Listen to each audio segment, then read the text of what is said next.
This exam application tutorial is on the topic of forces and motion. The question, which is quite complex for 6 marks, reads, a student observes water dripping from a tap. You can see that here. Nearer the tap, the water droplets are closer together, and you can see that here, but unequally spaced out, so the space between them is different. Further away from the tap, the droplets are further apart, but equally spaced out. Explain this pattern.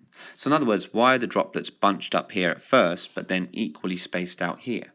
Well, it's a bit like the skydiver example. Initially, the drag force acting on each drop is less than the weight, or the weight is greater than the drag. So this means that the droplets are accelerating. So at this point, all these droplets are getting faster and faster. Because they're each accelerating, therefore they're all moving at a different speed. This one's moving slower than this one's moving slower than this one. The distance between each drop is unequal as each drop is falling at a different speed or velocity.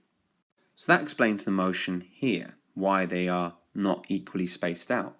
Eventually though, the drag force acting on each droplet equals the weight.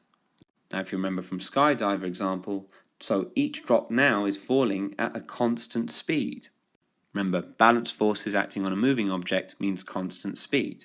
So they are equally spaced out because they're all moving at the same speed. This is a really good example of an application question when you're having to apply your knowledge to unfamiliar examples.